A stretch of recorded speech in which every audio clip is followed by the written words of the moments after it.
Muy buenos días a todos los oyentes y seguidores de nuestro programa. Les damos la bienvenida a este nuevo episodio, donde reflexionamos a la luz de las Escrituras sobre los tiempos finales. Hoy queremos analizar dos versículos poderosos del Evangelio según San Mateo capítulo 24, versículos 11 y 12. Quédate porque, si te interesa tu vida eterna, descubrirás cómo desenmascarar a los falsos profetas y protegerte de su engaño venenoso.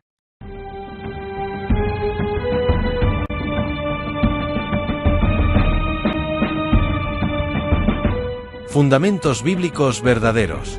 Presenta Las profecías de Jesús, una mirada a la eternidad. Acompáñanos a descubrir cómo será el futuro de la humanidad, mediante un análisis profundo de Mateo 24 y 25.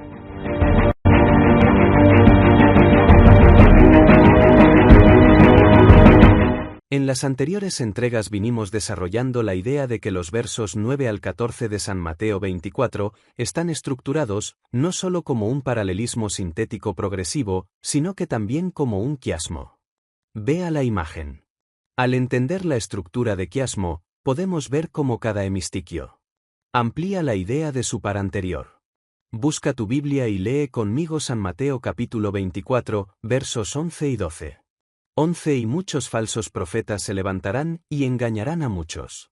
12 Y por haberse multiplicado la maldad, el amor de muchos se enfriará. Ahora vea la siguiente diapositiva. Si consideramos también la estructura como paralelismo sintético progresivo, centrándonos en la palabra muchos, debemos incluir el texto 10 para tener una visión más amplia del tema.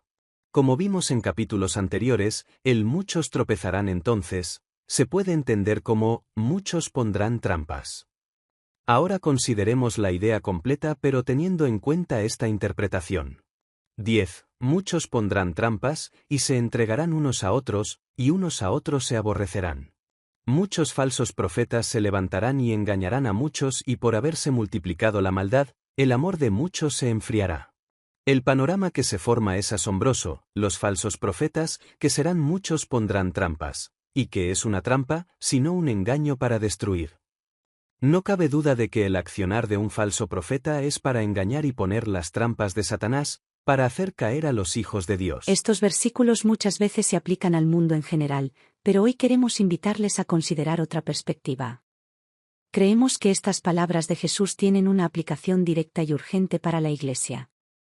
Aquí pondremos énfasis en los falsos profetas y cuál será el resultado de su maléfica obra. El primer falso profeta fue Satanás, cuando en el jardín del Edén le profetizó a Eva, que, aunque desobedeciera la voluntad de Dios, no moriría. Prestemos atención a esa conversación en el libro de Génesis, capítulo 3, verso 1 al 5. Pero la serpiente era astuta, más que todos los animales del campo que Jehová Dios había hecho, la cual dijo la mujer, ¿con qué Dios os ha dicho, no comáis de todo árbol del huerto? 2 Y la mujer respondió a la serpiente, del fruto de los árboles del huerto podemos comer. 3 Pero del fruto del árbol que está en medio del huerto dijo Dios, no comeréis de él, ni le tocaréis, para que no muráis. 4 Entonces la serpiente dijo a la mujer, no moriréis. 5 Sino que sabe Dios que el día que comáis de él, serán abiertos vuestros ojos, y seréis como Dios, sabiendo el bien y el mal. Permíteme destacar tres aspectos fundamentales, vea la imagen. Primero, la serpiente hizo referencia a las palabras de Dios, pero las distorsionó, alterando el verdadero sentido de lo que el Creador había dicho. Segundo, cuando la mujer respondió a la serpiente tratando de corregirla, Satanás no solo contradijo lo dicho por el Creador, sino que además puso en duda su veracidad, sugiriendo que Dios mentía. Así, la serpiente se erigió como autoridad suprema como si fuera Dios, sustituyendo la palabra divina por su propia declaración engañosa. Tercero, la serpiente profirió una profecía que, con el tiempo, se evidenció como falsa, sostuvo que no morirían. Teniendo en mente esto, avancemos con el estudio de los versos 11 y 12, porque los falsos profetas actúan igual. Exactamente. Jesús está describiendo lo que sucederá dentro del pueblo que profesa seguirle. El mensaje de los falsos profetas no es simplemente un problema externo, es una crisis que se infiltra dentro de la comunidad de fe. Ellos se levantan entre nosotros, aparentan piedad, pero desvirtúan el mensaje verdadero. Y el resultado es claro, el engaño propiciado por los falsos profetas aumenta la maldad dentro del pueblo, y ese crecimiento del pecado provoca una consecuencia espiritual devastadora: el amor de muchos se enfría. Este enfriamiento no es un hecho superficial, sino el reflejo de un deterioro profundo que comienza en lo doctrinal y culmina en lo moral. Este punto es crucial, especialmente si recordamos lo que dice 1 de Juan capítulo 4 verso 8. El que no ama, no ha conocido a Dios, porque Dios es amor. Y el mismo Jesús afirmó que el conocimiento de Dios es la base de la vida eterna. En el Evangelio de San Juan capítulo 17 verso 13 leemos: Y esta es la vida eterna, que te conozcan a ti, el único Dios verdadero, y a Jesucristo, a quien has enviado. Por lo tanto, lo que estos textos nos enseñan es que el amor verdadero surge del conocimiento genuino de Dios. En consecuencia, si ese amor se enfría o desaparece, es porque el conocimiento de Dios está menguando, y al debilitarse esa relación, inevitablemente la maldad se multiplica. La Escritura advierte claramente sobre esto. En Oseas capítulo 4 verso 6, Dios declara: mi pueblo fue destruido, porque le faltó conocimiento, y Isaías capítulo 5 verso 13 reafirma: Por tanto, mi pueblo fue llevado cautivo, porque no tuvo conocimiento. Cuando se ignora la verdad divina, el pecado crece, porque se pierde el fundamento espiritual y moral que da sentido y dirección a la vida del creyente. El apóstol Juan ya lo advirtió en 1 de Juan capítulo 4 verso 1.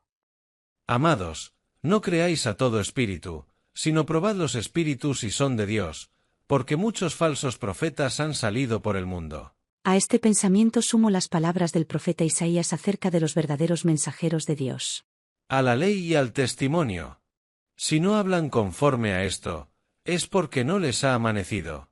Isaías 8 verso 20. Además, en Deuteronomio capítulo 18 verso 22 se nos enseña lo siguiente: Cuando un profeta hable en el nombre del Señor, si lo que dijo no acontece ni se cumple, esa palabra no la ha hablado el Señor, con presunción la habló el tal profeta. No tengas temor de él. De acuerdo con que la Biblia dice en el texto anterior, un verdadero profeta debe cumplir al menos dos criterios fundamentales. Su mensaje debe estar en armonía con la ley de Dios y con el testimonio de los profetas bíblicos, es decir, con el espíritu de profecía, como se expresa en Apocalipsis 19 verso 10. Porque el testimonio de Jesús es el espíritu de la profecía. Sus predicciones deben cumplirse, como lo establece Deuteronomio. Esto significa que cualquier mensaje profético debe coincidir plenamente con lo que ya ha sido revelado por Dios a través de las Sagradas Escrituras, y debe demostrarse verdadero por su cumplimiento. Cristo también se refirió al tema en una forma muy esclarecedora, que no deja lugar a dudas sobre la existencia de falsos profetas que se hacen llamar cristianos. Los falsos profetas llamarán a Jesús Señor, pero éste los desechará como hacedores de maldad. Mateo capítulo 7 verso 15 al 23. 15. Guardaos de los falsos profetas, que vienen a vosotros con vestidos de ovejas, pero por dentro son lobos rapaces. 16. Por sus frutos los conoceréis. ¿Acaso se recogen uvas de los espinos, o higos de los abrojos? 17. Así, todo buen árbol da buenos frutos, pero el árbol malo da frutos malos. 18. No puede el buen árbol dar malos frutos, ni el árbol malo dar frutos buenos. 19. Todo árbol que no da buen fruto, es cortado y echado en el fuego. 20. Así que, por sus frutos los conoceréis. 21. No todo el que me dice, Señor, Señor, entrará en el reino de los cielos, sino el que hace la voluntad de mi Padre que está en los cielos.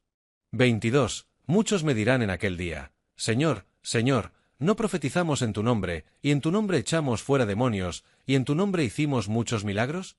23. Y entonces les declararé, nunca os conocí, apartaos de mí, hacedores de maldad. El fruto o resultado de la obra de un falso profeta es la pérdida del verdadero conocimiento de Dios. Esto conduce inevitablemente a la maldad, y la maldad, a su vez, enfría el amor en los corazones, pues donde no hay conocimiento de Dios, tampoco hay amor genuino. El hecho de que un profeta, sacerdote, pastor o maestro afirme hablar en el nombre de Cristo no lo convierte en un verdadero representante suyo. Tampoco lo autentica el realizar milagros o echar fuera demonios. La autenticidad de un mensajero de Dios no se mide por señales externas, sino por su fidelidad a la palabra divina. Ahora profundizaremos el por qué se los llama hacedores de maldad. Cristo está diciendo que no serán todos los que lo llaman Señor, que entrarán en el reino de los cielos, sino que solo tendrán acceso aquellos que hacen su voluntad. ¿Y cuál es la voluntad de Cristo? Cristo dijo, según se registra en el Evangelio de San Juan capítulo 14, verso 15, «Si me amáis, guardad mis mandamientos». Más tarde añade lo siguiente en el verso 23. Respondió Jesús y le dijo, «El que me ama, mi palabra guardará, y mi Padre le amará, y vendremos a él, y haremos morada con él». En la primer carta de Juan capítulo 2, verso 4 al 6 se registra algo más al respecto. 4. El que dice, «Yo le conozco», y no guarda sus mandamientos, el tal es mentiroso, y la verdad no está en él. 5. Pero el que guarda su palabra, en este verdaderamente el amor de Dios se ha perfeccionado, por esto sabemos que estamos en él. 6. El que dice que permanece en él, debe andar como él anduvo. ¿Y cómo anduvo Cristo? En la primera carta de Pedro capítulo 2, verso 22 expresa lo siguiente. Cristo no cometió ningún pecado ni engañó jamás a nadie. Su andar fue sin pecado, en perfecta obediencia a los 10 mandamientos. Sabemos que pecado es infracción de la ley. En primera de Juan capítulo 3 verso 4 y 5 dice así. 4. Todo aquel que comete pecado, infringe también la ley, pues el pecado es infracción de la ley. 5. Y sabéis que él apareció para quitar nuestros pecados, y no hay pecado en él. Jesús declaró, «No piensen que he venido para poner fin a la ley o a los profetas, no he venido para poner fin, sino para cumplir. Porque en verdad les digo que hasta que pasen el cielo y la tierra, no se perderá ni la letra más pequeña ni una tilde de la ley hasta que toda se cumpla». Mateo capítulo 5, versos 17 al 18. Con estas palabras, Jesús reafirma con fuerza la autoridad de la ley de Dios. A pesar de las acusaciones de los fariseos, él no vino a anular la ley, sino a cumplirla y exaltarla. Su vida y enseñanzas confirmaron su carácter eterno e inmutable.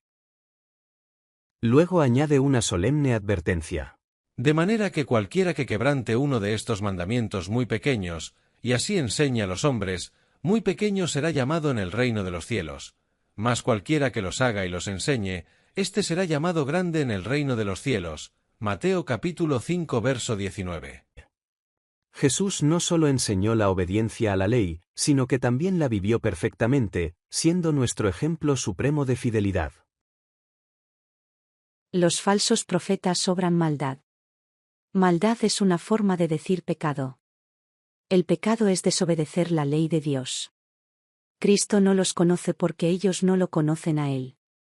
Y como no lo conocen no hacen su voluntad, no respetan su ley, y no solo no la respetan, sino que a otros les enseñan a hacer lo mismo.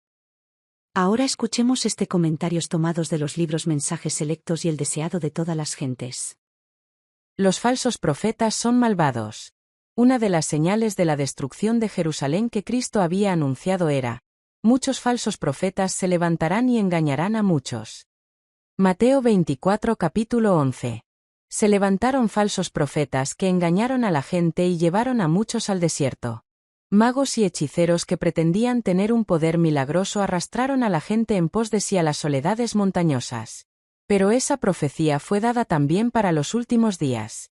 Se trataba de una señal del segundo advenimiento, el deseado de todas las gentes, 585, 1898. Encontraremos falsas pretensiones, surgirán falsos profetas, habrá sueños y visiones falsos, pero predicad la palabra y no os dejéis alejar de la voz de Dios manifestada mediante su palabra. Mensajes Selectos capítulo 2, 1894. Ahora veremos un ejemplo de un profeta que habla mentira. Se trata de un debate entre dos pastores. A simple vista, la discusión gira en torno a si es necesario o no respetar el sábado, ya que su observancia está claramente establecida en el cuarto mandamiento de la ley de Dios. Sin embargo, en el trasfondo, la verdadera cuestión que se debate es si la ley de Dios sigue vigente para el cristiano. El pastor que afirma que el sábado no debe ser guardado, para defender su posición, se ve obligado a poner en duda la validez de los 10 mandamientos.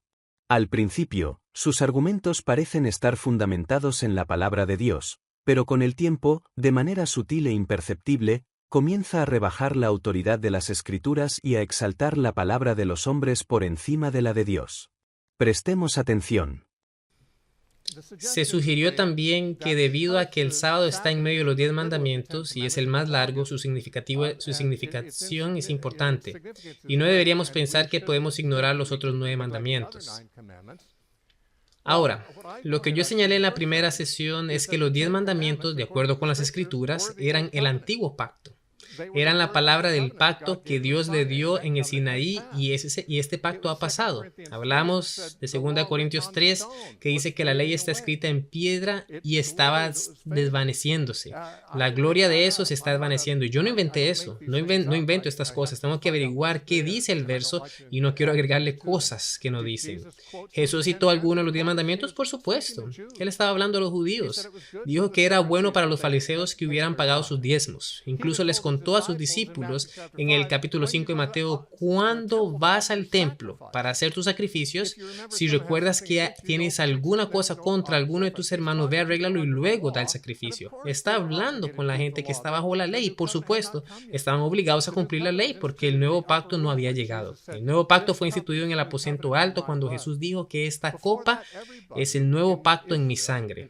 Pero antes de eso, todos en Israel, incluyendo a todos con los que Jesús habló, incluyendo a sus discípulos, eran judíos bajo el antiguo pacto. Y cuando el joven rico dijo ¿qué debería hacer?, Jesús citó las leyes del Antiguo Testamento, no solo los 10 mandamientos. El pasaje de Mateo 19 que Doc citó, en realidad no solo tiene los 10 mandamientos. El último mandamiento que Jesús le dijo es que ame a su prójimo como a sí mismo, que proviene de Levíticos, no de los 10 mandamientos.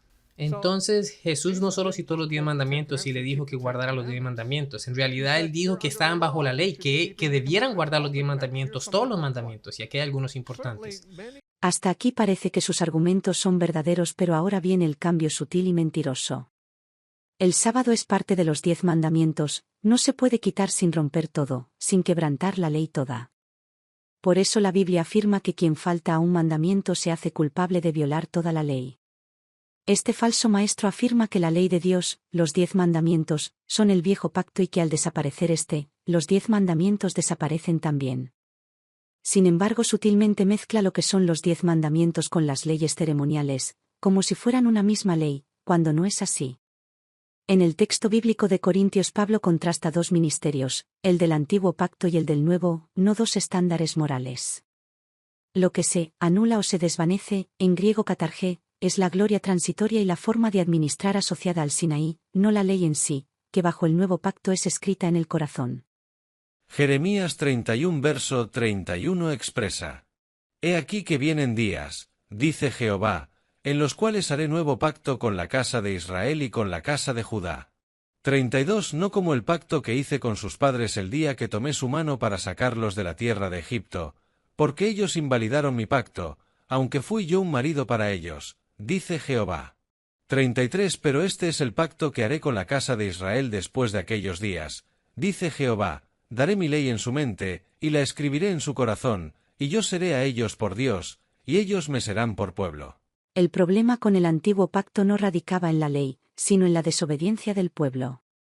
La ley era santa, justa y buena, pero fue el ser humano quien, al quebrantarla, rompió el pacto. Ante esta situación, fue necesario establecer un nuevo pacto, y es Dios quien toma la iniciativa para restaurar la relación. Ahora bien, afirmar que los 10 mandamientos quedaron anulados junto con el antiguo pacto plantea una contradicción insostenible. ¿Qué hacemos entonces con el mandamiento de no asesinar, no robar, no mentir, no tener dioses ajenos, entre otros? ¿Acaso han perdido vigencia moral y espiritual? Observe con atención cómo este falso argumento lo lleva a un callejón sin salida, y cómo intenta resolver el dilema que él mismo ha creado con razonamientos torcidos. Muchos de los 10 mandamientos incorporaban principios morales que existían antes y después de que la ley fue dada. Las leyes de Babilonia del Hammurabi tenían la mayoría de las leyes morales de Moisés y esas eran leyes paganas. La mayoría de los países que no reconocen ni siquiera a Dios tienen las leyes contra el asesinato y contra el robo y contra la traición y cosas como esas, que es lo que realmente representan las leyes de los 10 mandamientos. Los 10 mandamientos no son cualquier texto bíblico. Son únicos. fueron escritos directamente por el dedo de Dios en tablas de piedra. Éxodo capítulo 31 verso 18. Esta es la única porción de toda la Biblia redactada por el mismo Dios, sin intervención humana alguna. Ese detalle, lejos de ser menor, es fundamental para entender la autoridad y permanencia de esta ley. Mientras que las llamadas leyes de Moisés fueron escritas en un rollo, que se colocó fuera del arca del pacto a un costado. Veamos Deuteronomio capítulo 31, verso 24 al 26. Y cuando acabó Moisés de escribir en un libro todas las palabras de esta ley, hasta concluirse, mandó Moisés a los levitas que llevaban el arca del pacto de Jehová, diciendo: Tomad este libro de la ley, y ponedlo al lado del arca del pacto de Jehová vuestro Dios, y esté allí por testigo contra ti. Pero aquí acabamos de escuchar cómo este pastor asevera que en realidad, los textos de los 10 mandamientos, escritos con el dedo de Dios en piedra, no fueron la expresión de Dios, sino que provienen de culturas paganas.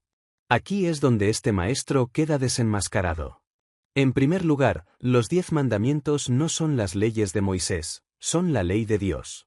Fueron escritos por el propio Creador en piedra, no dictados por inspiración profética ni redactados por escribas humanos. En segundo lugar, al decir que esas leyes tienen un origen pagano, este pastor anula la autoridad divina y eleva la autoridad humana. Y no solo eso, pone como ejemplo a Babilonia, una nación que en la Biblia representa la corrupción espiritual y la rebelión contra Dios. Recordemos cómo Apocalipsis describe a Babilonia, la gran ramera, con la cual han fornicado los reyes de la tierra. Apocalipsis 17, 1 al 2. ¿Es esa la fuente de la moral que debemos seguir? ¿Es esa la supuesta autora de los 10 mandamientos? El mensaje es peligroso porque lo hace con gran sutileza, no lo dice directamente, pero el contenido de fondo, el espíritu de lo que dice este maestro, es minimizar el origen divino de la ley. En esencia transmite la idea que Dios no escribió los mandamientos, sino que fue Moisés y que su contenido fue tomado prestado de culturas impías. Menos el sábado, que es algo solo exclusivo de los judíos. Y así, sin titubear, afirma que la palabra del hombre, incluso la palabra de Babilonia, tiene más peso que la palabra de Dios. Este no es un simple error teológico. Es una inversión completa del orden espiritual. Es poner al hombre por encima de Dios, las leyes paganas por encima de la ley divina, la tradición humana por encima del «así dice Jehová». Este pastor, o falso profeta, actúa del mismo modo que la antigua serpiente. Primero, cita la palabra de Dios con ligeras alteraciones, pero al modificar siquiera un detalle, introduce el engaño, pues un pequeño cambio puede tergiversar completamente lo que el Señor ha dejado claramente expresado. Luego, pone en duda lo que el Creador escribió con su propio dedo, acusándolo de tener origen babilónico. Así, pretende invalidar lo divino para imponer su propia interpretación. De este modo, eleva su palabra, la palabra de un hombre, al nivel de autoridad divina, usurpando el lugar de Dios y reemplazando la verdad con una declaración falsa y engañosa. Ahora escuchemos un poco más de su argumento. Dios le dijo a Israel que ellos serían una nación y les dio esas leyes como acuerdo. Él les dijo que mientras estaban en ese pacto, estas 10 cosas, 10 mandamientos tendrían que ser respetados. Ahora, Jesús vino y hizo un nuevo pacto y sigue siendo importante no matar, no cometer adulterio, no robar y no mentir. Eso está mal, no importa en qué época vivas. Pero el sábado fue un mandato único dado a Israel y Dios dijo eso. Él dijo que sería una señal de su pacto con Israel. ¿Cómo podría ser una señal entre él y Israel si él espera que otras personas lo guarden? Israel no sería único o especial al guardarlo. Dios dijo que eres mi pueblo santo. Esto es santo para ti. Santo significa único, apartado. Si Dios quisiera que Israel tuviera especialmente una señal entre él y ellos, como personas únicas separadas, se entiende que es el observar el sábado. Y eso arruina a todos si otras personas guardan el sábado, porque entonces no sería una señal única o especial. No sería para nada una señal para Israel únicamente. Aquí nuevamente escuchamos algo que resulta ser incorrecto, dicho con toda soltura. ¿Qué dice el mandamiento? Éxodo capítulo 20 verso 8 al 11. Acuérdate del sábado, para consagrárselo al Señor. Trabaja 6 días, y haz en ellos todo lo que tengas que hacer. Pero el séptimo día es de reposo consagrado al Señor tu Dios. No hagas trabajo alguno en ese día, ni tampoco tu hijo, ni tu hija, ni tu esclavo o tu esclava, ni tus animales, ni el extranjero que viva contigo. Porque el Señor hizo en 6 días el cielo, la tierra, el mar y todo lo que hay en ellos, y descansó el día 7.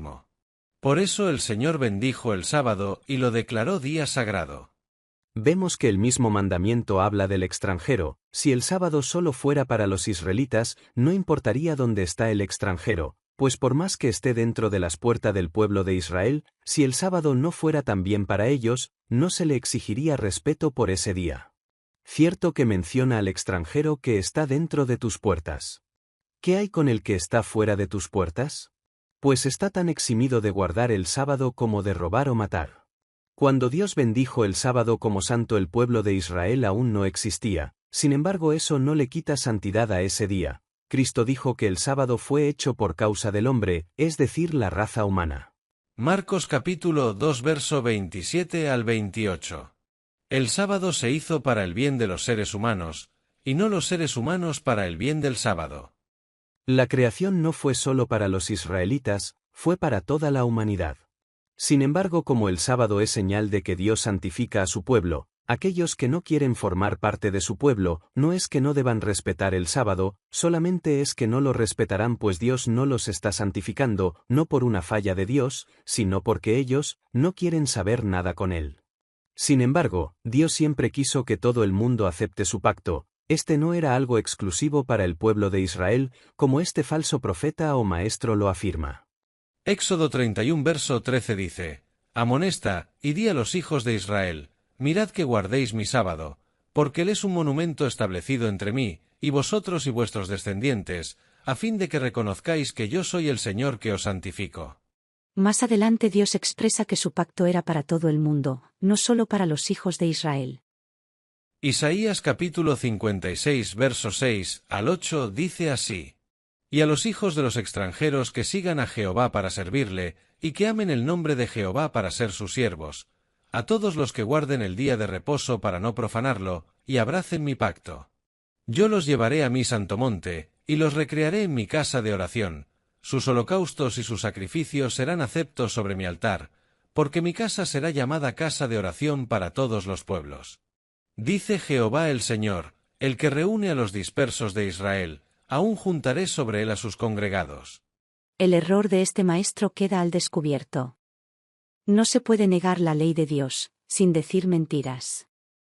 En conclusión, cuando estos falsos profetas engañan al pueblo rebajando la potencia de la ley de Dios, única guía para saber si estamos pecando o no, a meras reglas humanas, cuando tuercen las Escrituras para reducir los 10 mandamientos a solo 2 o negar su plena vigencia, plantan en el inconsciente de sus seguidores que no hace falta respetarlos, los que los lleva a vivir en pecado, desconocer a Dios y perder la vida eterna.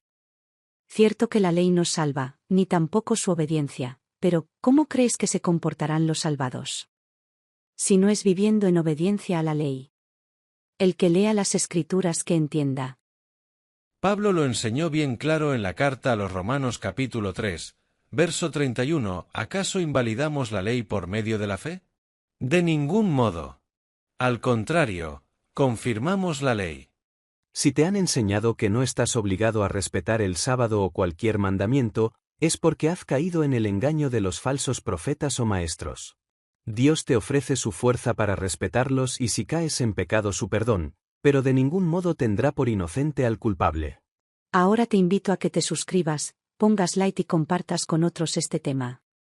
Armar estos mensajes lleva mucho esfuerzo y estudio, por eso te pedimos paciencia y que estés atento a la próxima entrega, donde comenzaremos a abordar un gran enigma. ¿Quién es la abominación desoladora? Ciertamente te puede parecer un asunto que no tiene importancia, pero Cristo sí que le dio su lugar y por lo tanto debemos estudiarlo. Te esperamos.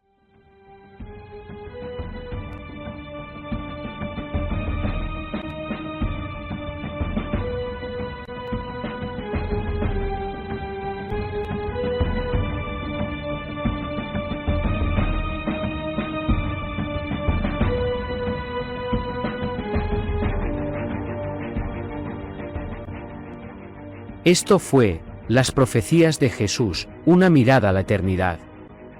Gracias por acompañarnos en este recorrido a través de las profecías de Jesucristo, un mensaje lleno de esperanza y verdad que sigue iluminando nuestras vidas hoy. Esperamos que este tiempo haya sido enriquecedor y que las palabras del Señor hayan tocado tu corazón. Te invitamos a sintonizarnos en nuestra próxima entrega, donde continuaremos explorando las profundas enseñanzas de Jesús sobre el futuro y el cumplimiento de los planes divinos. No te lo pierdas, juntos seguiremos descubriendo el propósito eterno que Dios tiene para nosotros. Hasta entonces, que la paz y la bendición del Señor te acompañen siempre. Nos encontramos pronto.